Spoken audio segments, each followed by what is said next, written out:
একটা মজার ঘটনা শোনেন।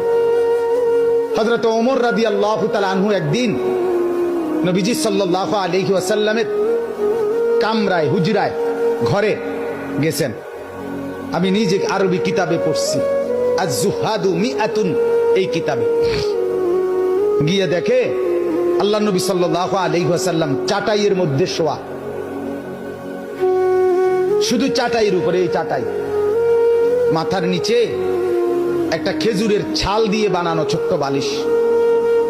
হযরত ওমর দেখলেন মাথার উপরে একটা চামড়া ঝুলানো নামাজের জন্য, পায়ের নিচে কিছু ছাতু, যেগুলো পানি দিয়ে গুল্লা খায়, আগের দিনে খাইতো খুব, এই ছাতু অল্প কিছু, এই চারটা আইটেম, একটি চাটাই, একটা খেজুরের ছালের বালিশ, আর একটি চামড়া, আর কিছু ছাতু, পানি দিয়ে গুল্লা খাওয়া।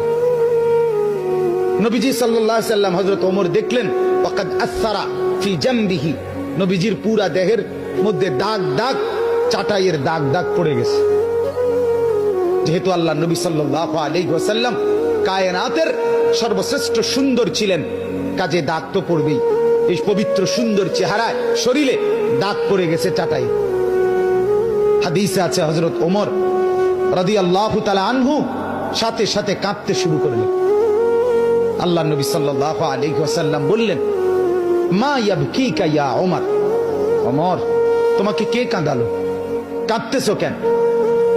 হযরত ওমর রাদিয়াল্লাহু তাআলা আনহু বললেন, লিমা লা আবকি ইয়া রাসূলুল্লাহ, ও আল্লাহর নবী, আমি কেন কাঁদবো না বলেন?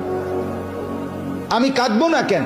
আপনার এই হালাত, একটা চাটাই, একটা বিছানা নাই, একটা খেজুরের ছালের বালিশ, একটা চামড়া, আর একটু ছাতু, এই আনতা সাফওয়াতুর রাসূল, আপনি তো সমস্ত রাসূলের নির্যাস, আপনি মুসাদ্দিকুল আম্বিয়া, নবিয়ুল আম্বিয়া, নবিয়ে দু জাহাঁ, নবিয়ে দু শাহাঁ, নবিয়ে দু আলম, ফখরে মওজুদাত, আপনি তো কায়নাতের সরদার। আপনার জন্য ভালোবেসেই তো আল্লাহ তাআলা গোটা কায়নাত সাজিয়েছেন। এত এত এত এত এত এত মর্যাদা যার, সেই আপনার এই হালাত। ওয়াল কাইসার ওয়াল কিসরা ইয়ালবাসুন আল হারির ওয়াদ দিবাজ, ওমর বললেন, অথচ রোমের বাদশাহ, পারস্যের বাদশাহ, তারা রেশমি কাপড়, রেশমি পোশাক, রেশমের বিছানার মধ্যে তারা শোয়, ঘুমায়, খায়, ব্যবহার করে। আর আপনার এই হালাত, আমি এটা দেখে কেমনে মেনে নেই? আমার চোখ এজন্য বাধা মানছে না, আমি কাঁদতেছি। হাদিসের মধ্যে আছে